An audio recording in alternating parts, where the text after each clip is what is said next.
America, and welcome to Invent America, because America invents. This episode of Invent America TV is brought to you by America's Inventor Lady and Home Talk USA.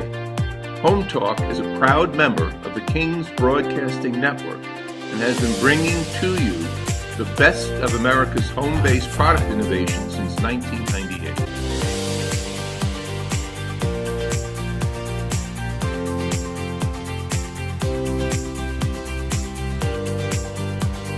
This segment of Invent America TV is brought to you by the law offices of R.P. Baraska. RPB law offices have been bringing corporate-level legal expertise to the independent inventor community for more than 20 years. For all your inventing legal needs, trust rpblawoffices.com.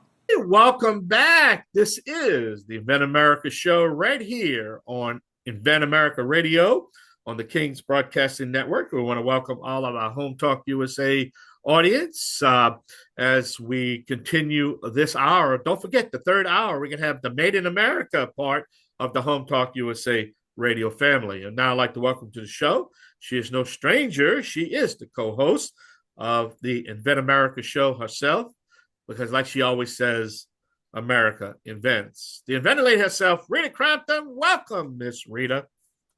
How are you today? It's really great to be here. Yeah, it is. A lot going on, a lot of information out there. The trade shows are coming and gone, and now it's the summer is here, and now I'd like to talk about some different subjects that you've been planning for a while now. And I know this segment, you just want to get into the nuts and bolts of inventors. So what's on the agenda? What I'm going to put it on. I'm going to give it back to you. What do you want to talk about? Well, inventors will call me and say, I've got an idea. All right. Well, you've heard me say this multiple times. Ideas are like belly buttons. Everybody's got one, and it doesn't matter how cute yours is. I can't sell a belly button. Same thing with ideas. Lots of people have ideas. So, I walk through, with inventors from those early stages on a regular basis, trying to say, okay, what can you sell? And so as we're working through that, it's like, how do you get teed up? How do you get from the idea to putting money in your bank account? Well, it is a long, hard road, and that is for sure. So, it's fun to watch them start getting money that they can put in the bank. For some of them, the journey is scary. Yeah, it is. And it's a process. It's a blueprint. And that's what we've been trying to discuss here, how you take that idea and you follow that blueprint to eventually get your product on a licensing deal, or actually manufacturing the product yourself. And we've talked the difference in when you should maybe do a licensing deal compared to manufacturing it yourself. But let's just go back a minute to the basis that you said have the basis of this. If you have an idea in your head, you're going to have to try to figure out how to put it on a piece of paper. That's the first step. You got to get it written down. It goes from there to a piece of paper, right? It really does. And that's one of the things I always tell inventors is like, all right, you've got an idea. Okay, let's start with this. Describe it. Put it on a piece of paper. Make your own version of a prototype. Duct tape and cardboard does a real good job. Legos, I've seen some really good ones out of Legos. But you've got to get it out of your head and into something three-dimensional to see if it can be real. I can do drawings of life on Mars. It doesn't mean that I could actually prove that there is life on Mars. So what we look at then is, what is it? And then, one of the critical steps that inventors frequently miss is there a material improvement to something that is already out there? All right. One of the examples that, I've used, a hammer is a hammer. They've been around for, since the beginning of mankind in one shape or another, because people are hammering stuff all the time, and so is your hammer better? Is it different? Does it make an improvement in the industry? And I think, one of the things that got me going on this topic for today is that, there was a lady, she's so passionate, she's filed intellectual property, and it's like, I'm really not sure where the research was on her product, but it's like, a lot of wasted money there, because it's not a game changer. It's not something that, if people are looking at, a product that's, been out there, tried, has got reviews and everything on it versus something that's new and you're just getting started and it's Yeah. $20 more, guess what? They're going to go to the tried and true Yeah. because yours isn't making a big improvement. Yeah. And, and like I always say that, you have to put it down on that piece of paper. And that's where, but then yet, it's also, you got to remember, it's not just a new product. It could be an existing product that you can make better. We talked about that too, right? Yeah, absolutely. Yeah. Absolutely. Don't you wish you would have come up with the flashlight that wraps around a pole? Yeah, that's right. It's still a light coming out of the end of the stick, but now you don't have to hold the flashlight in your mouth to use both hands. Cool. Yeah. Yeah. And that's what I always tell folks. We've got one gentleman that's getting ready to have a search done on a sink product. All right. The way you keep your sink from clogging. And, I asked him, I said, why is yours better or different than what's already there? And for some inventors, it's really, you don't have to have a patent to go to market.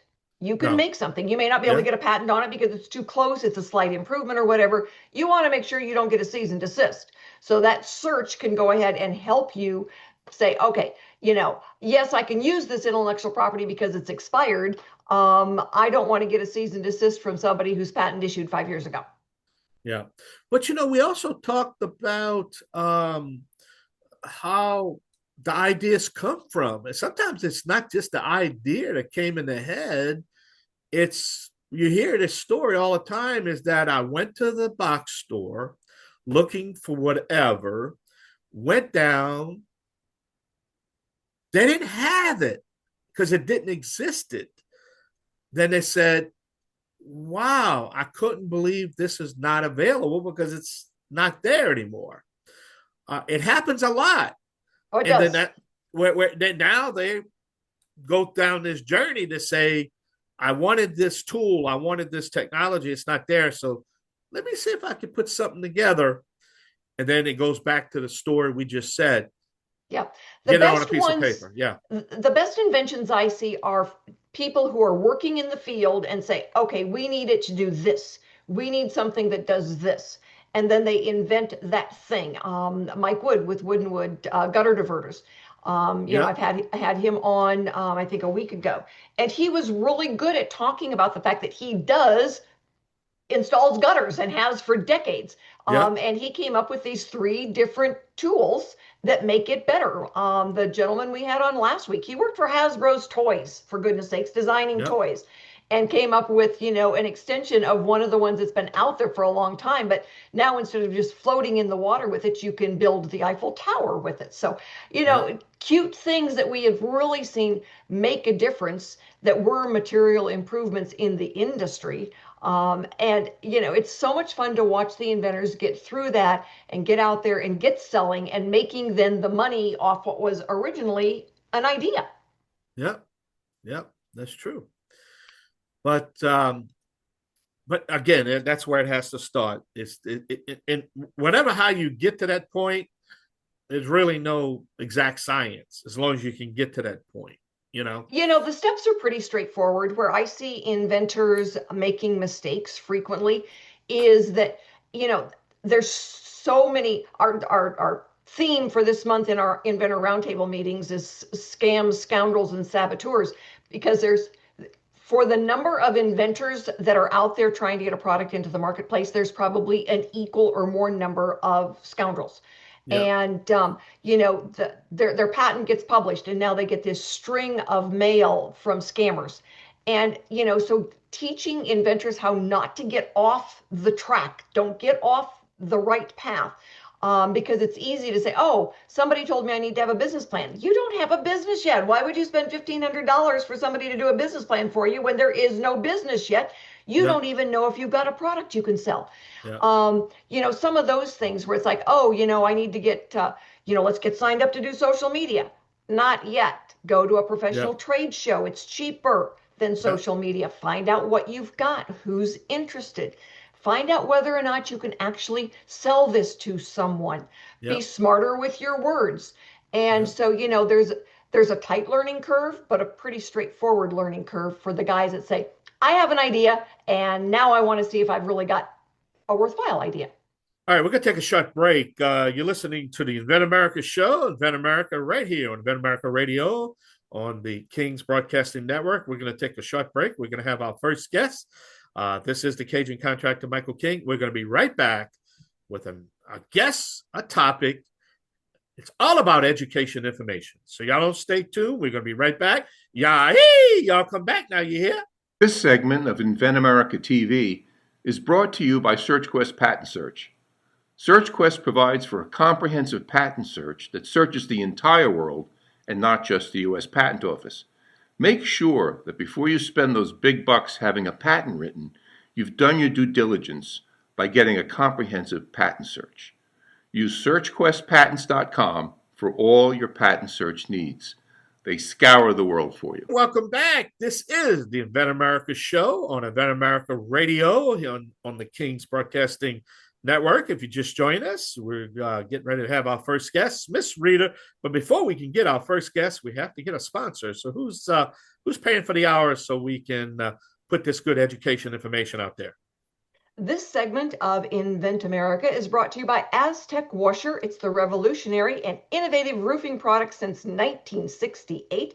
Seal it right, seal it tight, and these guys know what they're doing. AztecWasher.com since 1968.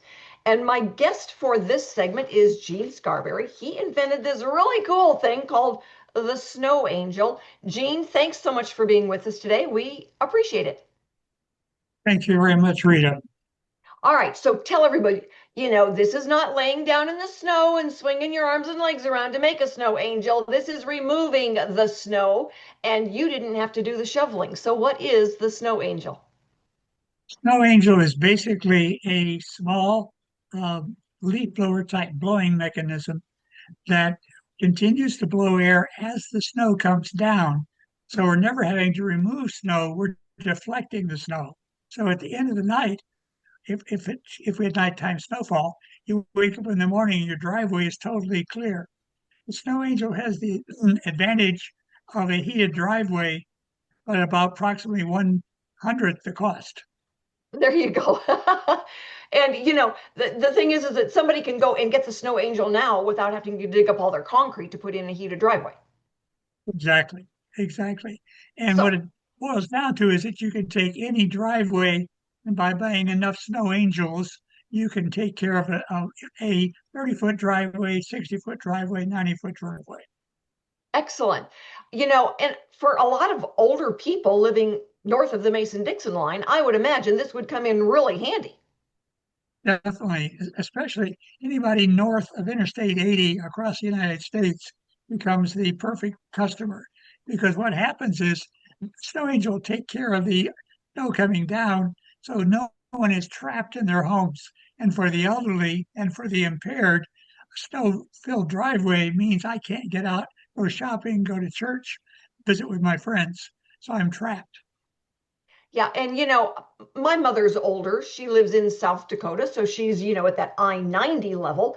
And if she didn't have good neighbors shoveling her out, she'd be in, exactly like you said, she would be snowed in. And oh yeah, there you could be snowed in from, Labor Day to Memorial Day, Mother's Day, if you're not careful. And I know that they had big snow warnings. When we used to live in Denver, we would get snow warnings on Mother's Day. It's like, come on, I'm planting flowers. All right, so how did you come up with this? I mean, it's like you wake up one day and you say, oh, gee, let me, see if I can put a snow blower, a leaf blower inside a rock so it's going to automatically blow snow away? No, what happened was I was 70 years old at the time. I'm 6'6", and I'm wearing chains on my feet, and I have a very good snow blower blowing snow off the driveway. And two things occurred to me. Number one, if I fall down at my age and my height, it could be ugly. I could break something, and elderly breaking bones is not a good thing. And secondly, when I looked back where I had just snow blown, there was still snow on the ground. Snow blower does not take away everything that leaves scum on the ground, which is why you have to salt at the end of the day. So I said, there's got to be an easier way. And what I literally did was I borrowed a leaf blower, put it out the night before snowfall occurred, turned it on, let it blow air all night long. And when I woke up the next morning, the area where the leaf blower was blowing totally cleared the snow. It was totally down to bare concrete, in my case, bare asphalt. So I said, okay, the concept can work, but it took us quite a while to find the mechanism to make it work. We tried a long tube with holes in it, and we could not predict each jet. And then we wound up coming up with the idea of saying, if I have a leaf blower and the leaf blower is moving air left to right like windshield wipers, as the snow comes down, it's being deflected across the driveway, and the snow accumulates on the other side of the driveway. So that allowed us to say this works. And then the trick was finding the right person to help me do the prototypes. Excellent. So, what's been the hardest part of this process? Well, two parts. One is getting the general concept done. I was fortunate to find someone who worked at Carnegie Mellon University and was an engineering support person building prototypes. So this is the only person I know who can write code, who can do drafting, who has his own 3D printer at home, and who understands mechanics. So he was a perfect angel in disguise. And he got so intrigued with it all started out with us talking about it in the summertime at my cottage, saying, how can a ducted fan blower move all this air without this much power going into it? And that the question intrigued him. He actually built one without even me telling me about it. And he said, this really works. So over time, we've been we started out buying a product that was used for mock airplane and jet engines. And we could buy different sizes to find out how much power we needed. And the challenge was finding the right amount of power to get the snow across and still be able to plug into my routine AC on the outside of the house. Most houses have a 15 amp outside circuit. And the goal was, how do I move snow and not have to rewire the whole flaming house? There you go. So you called him your angel. Did he realize that you named the product after him then, since you call it the Snow Angel? No. Snow Angel came before that because it's very much like if you envision sitting there with your arms going back, sweeping back and forth, half an angel, if you will, moves the snow. There you go. And that's the first thing that I thought in my mind is, people, swinging their arms, my kids swinging their arms back and forth, moving that snow around. And so, as you're going through these steps then, and you're finding, these terrific people to help you out, it allows you then to get from the, I have an idea moment, all right, through the different stages of, okay, now I know I've got a really good idea. And now I've got somebody that's going to help me prove this with a prototype. And for a lot of inventors, it's that proof of concept prototype that really gives them a final, momentum to get the next distance. So when we come back after this, taking a break to pay some bills, we're going to talk a little bit more about your journey and what you've accomplished. So everybody, stick with us. We will be right back with Jean Scarberry and the Snow Angel after we go and pay a few bills. And if you're an inventor out there and you need some help, give me a call. My number is everywhere. If you're an inventor or you know an inventor out there who would just like to be able to have a conversation with other inventors, join the Inventors Roundtable. It's free. The meetings are virtual, so you can be anywhere in America and talk to another inventor. And for a lot of folks out there, understanding the process, being able to ask questions, getting good service provider information is critical to the inventing process. So, got questions? Want to join? It's free. inventorsroundtable.org. And thank you so much for being with us for this segment of Invent America, because America invents. And this segment is brought to you by TrueView, the only accurate 3D real-time imaging blind spot mirror. So when that semi is coming up next to you and you're in a smaller car or any type of vehicle, you can see exactly where it's at and when it's going to enter your peripheral vision. Saves lives. You can find your TrueView at cargocatch.com. TrueView, accurate blind spot imaging. So my guest for this segment is Jean Scarberry. He is the inventor of the Snow Angel. All right, Jean, what's been your feedback? You've got a proof of concept prototype. You can get it out there, show folks. What's the reaction been? but positive. I mean, what's delightful and rewarding is to say people see it, and 90% of the people get it. So it's like saying once they see how easy it is. So the premise is Snow Angel by itself sits on the side of the driveway and it looks like a rock. And when the snow falls, the rock lifts up, exposes the blower mechanism, and the snow is deflected. When the snow stops, the rock closes down, which protects everything and makes the system innocuous. It doesn't sticking out like a sore thumb. So when they see that, they get it. They're really intrigued with it. And the next question is, well, where can I buy one? And when we propose pricing to them, so far the pricing we have suggested seems very acceptable. So to cover a 60-foot driveway is about under $1,000.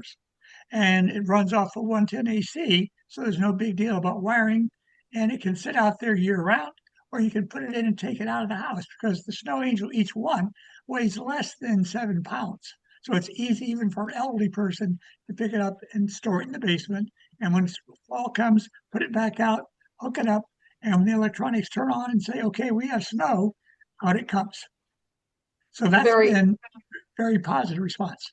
Yes. It always helps when the potential consumer says, oh, wow, when can I get one? As opposed to, I don't think I'd ever buy that. Right.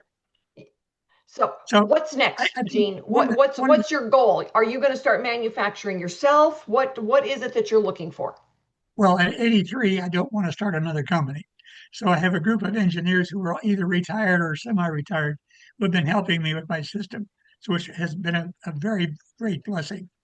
And what my goal is to find a corporate partner who will build it and market it.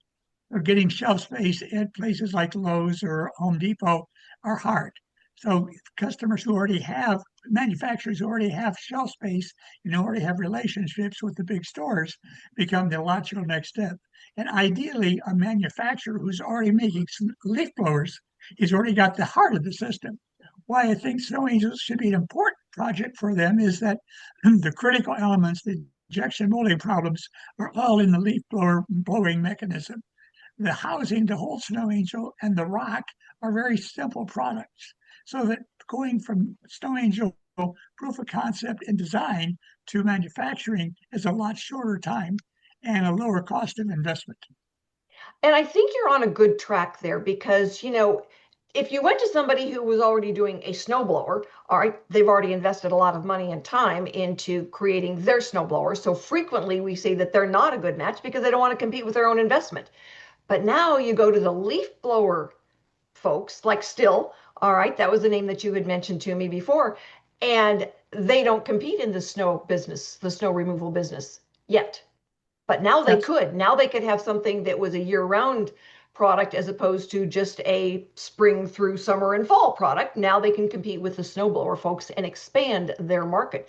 And I think that's a great way. I mean, they're not the only ones that do blowers by any means. So as we go out there and we look for then companies that do leaf blowing products, all right, now they can do snow removal products. I think that's wonderful. Well, what's nice about the snow business is it's a higher profit margin business, which unfortunately is a cruel element of this investment, is that snow blowers and leaf blowers, are becoming a very gutted market. A lot of products are coming offshore at much lower prices. So if you're trying to build a premium product with premium performance, you can't get a premium price for it. Whereas if you can remove snow for a lot less money than a robot or a heated driveway, and you do a better job than the robots and then any regular snowblower, so high performance, lower cost should be a win. Yeah, and the only one caveat on that is when the robot is 45 and he gets a fresh apple pie for blowing my mother's snow, so that is definitely one of the advantages for the young guy next door helping my mom out. Is, gosh, she makes a really good apple pie. So as you're going through then the different types of companies and looking then for what you're describing as licensing. So then a company is going to, instead of partnering, all right, which means you carry half the financial burden, a company that licenses, it means that they're going to basically pay you to rent your intellectual property.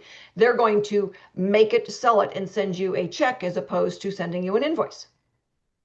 Correct. And after visiting with you a couple of times, I take it that you would rather receive the check than the invoice. Right. Because again, at 83, I don't really want to get involved with all the other hassles. I've been in the manufacturing business all my life, different corporations. My last stint was in Philips Corporation, and I've got over 40 plus patents to my name. So I understand the marketplace and I understand all the stuff going on. And I don't want to have to deal with the tougher end of the business, which is the finance, the investment, and maintaining exclusivity. There you go. And it's like, what were some of your other patents in? I don't talk to a lot of people who have 40 patents. Well, my background, I tell people inventors are inherently lazy. We look at something and say, there's got to be an easier way to do this. So my background was initially an inflatable trade show booth, emergency suction, emergency airway, and then when I was at Philips, helping develop patient interfaces for ventilating patients on CPAP. Wow, that's pretty high tech. Yeah. So how did you, all right, so that stuff, science, engineering, high tech background to angels. You're making angels now. Right. And again, so my problem is I'm in a market that I don't have the experience in. And I think that's what all inventors are going to run into is that, if you've got a true breakthrough product, it's going to be tough to find someone who is willing to take the risk of dealing with something that they haven't invented. And unfortunately, some of the major corporations have a fair amount of firewalls that they build up to prevent someone coming in and saying, well, gee, I showed them my invention, but they were already working on it. And you find that, there's a lot of corporate stuff going on that they're trying to improve it, but most inventors are not strung up because of all the legal and the other things going on within the corporation. So they're free to think outside the box. And again, we're lazy. We say there's got to be an easy way to solve this. You're right on that part of there's so many corporate barriers to getting in and being able to talk to the right folks. And for a lot of inventors, when they're working in their field of expertise, all right, that doesn't include necessarily manufacturing or marketing or being able to go out there and do selling 100% of the time because they've got a daytime job or they're older and retired. And so it really challenges the independent inventor on how to get stuff out there. And the ones that I think that are the saddest, all right, is when they've gotten out there, they've gotten some success with their product, they hit a wall and they just aren't willing to ask for help. And so then the product, it stumbles and then it disappears. And so some of those, and we've seen some of those in the last couple of years that, truly had some momentum going. And then the inventor just, instead of asking for help when they needed it, figured I'll do it myself. And sometimes I'll do my own self, like my grandson used to say, isn't always the smartest way to go. So anyway, Jean, thank you so much for being with us today. We are looking forward to helping you get that licensing deal. Everybody stick with us. My industry expert is Don Skaggs. He has been doing this almost as long as I have. So we will be right back. TrueUp, the easiest way to hang your pictures. We all know how stressful picture hanging can get. TrueUp comes with everything you need to level and hang pictures with no damage and no mess. Just peel, apply the adhesive to the back of the TrueUp mount and press firmly. Remove the remaining adhesive. Use the level and press and hold for 3 to 5 seconds to attach the TrueUp mount to your wall with a strong hold. The TrueUp frame adapter is compatible with most frames on the market. Apply the adhesive strip to the adapter, stick, and your frame hangs easily on the wall mount. This lets you adjust your picture side to side for perfect placement every time. The possibilities are limitless, and it's easy on your walls. Picture hanging can be truly a one-person job. TrueUp, the future of hanging is here. And thank you so much for being with us for this segment of Invent America, because America invents. We've been doing it for hundreds of years, and we will continue long into the future. My guest for this segment is Don Skaggs. Mr. Skaggs, how are you? I'm great, Rita. How are you? I'm just fine. It's so good to have you on with us today. I was going to say it's so good to see you, but obviously, Oh, we are on the radio, so I get to hear your wonderful voice. You oh, know, well, thanks for having me. tell our audience a little bit why I consider you an industry expert. Well, I've been doing this a long time.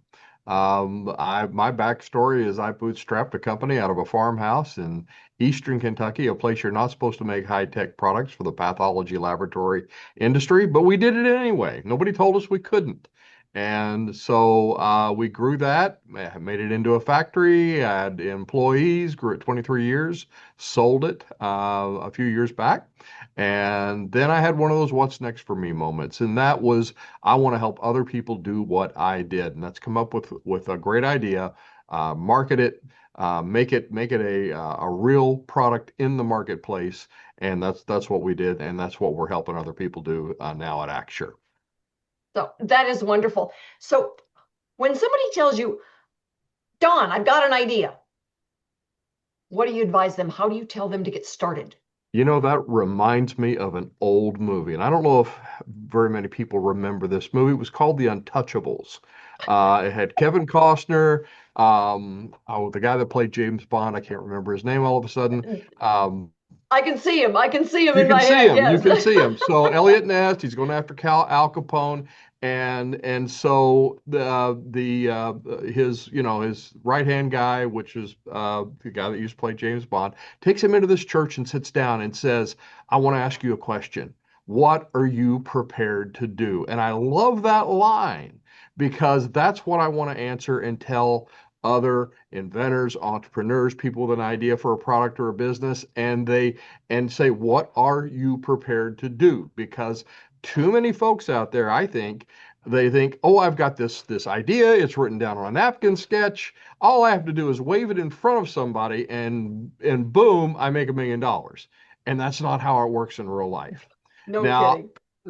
you need to be prepared to do the work and prepared to build your team, to have other good people around you that's in your corner. And I think that's very, very important. And become part of a group, just like the group we have here at Acture Network.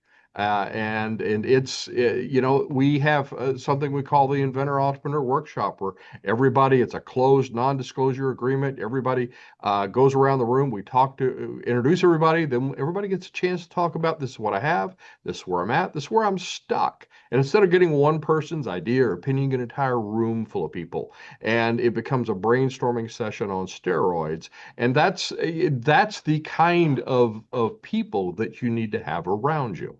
And that makes all the difference. And we see it every day here.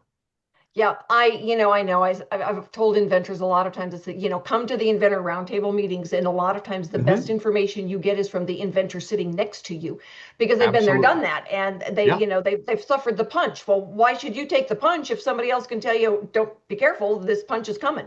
And the one of the ones I've been hearing so much of lately, and that's why we've got the next 2 meetings coming up, are dealing with scams, scoundrels, and saboteurs, is because when those patents get published, the scoundrels are out there contacting the inventor, and they don't know it's a scam. They will put the USP logo or a trademark logo on it, so it looks like it's official letter from the USPTO, and it's a scam, and they don't know because they don't know. Yeah.